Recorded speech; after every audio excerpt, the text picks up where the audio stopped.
Oh, Councillor Arthur. So, one of the things that concerns me, both in my ward and right across the city, is fly tipping. I think it really, it really does anger me actually, because I think it really does bring down the tone in some of our neighbourhoods. This data suggests that a greater proportion of the complaints coming in do relate to fly tipping.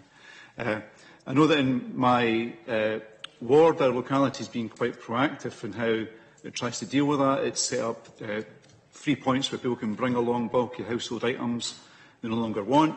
Those are then taken away. I think we're running a session in Firhill and a session in Oxgangs quite soon in the run-up to bonfire night, in the hope that it takes some of the material out of the supply for ad hoc bonfires. So all that's really positive, but that's happening in the locality, and it's really, I guess, the Central Council that's responsible for setting the wider agenda. So what's happening proactively then to deal with fly tipping by the Council to try to reduce the supply, and also, I guess, to make it easier for people to get rid of materials? I mean, for a lot of people, not just in my ward, I don't want to raise ward issues, of course, the £5 to collect a sofa and another £5 for something else, it can be a lot of money for some people, and that's what I think is directing people towards just dumping it on the street, where they know we'll pick it up. Yeah, obviously in the southwest locality, they've been quite forward thinking in terms of what they want to do. I mean, what I would say is that we are working particularly closely with the southwest locality, because obviously these kind of amnesties couldn't take place without our sort of operational assistants to be there to pick the stuff up. So they're leading on it. But it's very much in conjunction with the kind of central service. Fly tipping you could define fly tipping, I think, two ways. In communal bin areas, for example, it could be a mattress or a sofa next to a communal bin. In more rural areas, it could be, a whole load of tyres dumped in a lane. We are quite reactive when it comes to fly tipping at the minute, so we are quite dependent on being told there is fly tipping that we need to go and collect, particularly I would say in your locality, whereas in and around the city centre we do have vehicles that are running just lifting the fly tipping.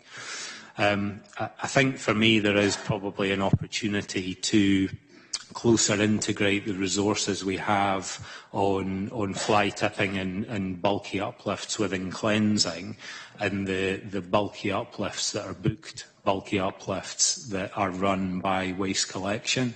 Because very much it could be that you've got one van going down the street lifting 3 out of 6 instances of dumped items because those are booked. And then you've got another van going down a day later lifting the other 3 that weren't booked as special uplifts. So I think there is very much kind of closer integration that we can do. The amnesties, I suppose I sit on the fence a little bit with those, because it can get to a bit of a situation where it's bring out your dead type approach. And obviously from a financial perspective within the budget, disposing of that kind of material is quite expensive. So, we would much prefer residents use the special uplift service, and we recognise that we need to promote that more. I think amnesties do have a place in certain areas. I think we're testing that within Southwest locality. I wouldn't necessarily want to see them to become a very, very regular thing. But there's other options that I think we could look at. I think Blackpool Council quite successfully run a mobile recycling centre. So, we have high levels in Edinburgh of people who don't own a car, so therefore access to a household waste recycling centre is quite limited. So potentially we could look at doing something that way, rather than a kind of whole-scale reliance on an amnesty type approach. Yes, so just to follow up, sorry. So I think there is lots of issues there, because I think people who don't own a car because, I guess, they can't afford it, they tend to live in smaller accommodation where there's not so much storage space for materials. So it's either causes a hazard inside their property, and at the last amnesty we actually had the fire brigade going into properties to help remove some of these materials, or it ends up getting dumped. And another issue is that people see mattresses getting dumped beside communal bins, and they think, that's how you deal with this, you just dump it there and it magically gets taken away. But of course, across the board, it just really lowers the tone. Coming back to the last agenda item, where Councillor McInnes spoke about the understanding that perhaps the garden waste collection was going to generate more fly tipping. How much of a challenge do you think that's going to be? And do you think you have the resources to deal with it on top of what we're dealing with just now? Sorry, can I just correct something there? I didn't say that it was definitely going to generate more fly tipping. I indicated that there was, as one would expect, a degree of risk attached to it. I didn't indicate that we were expecting it. Apologies. I think, obviously, when the implementation of the charge for garden waste comes in on the 8th of October, as Councillor McInnes said earlier, there were a number of kind of assumptions built into the outline business case about some material finding its way into the landfill bin.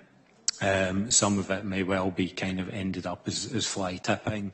We might see a huge upsurge in people using household waste recycling centres rather than signing up for the charge.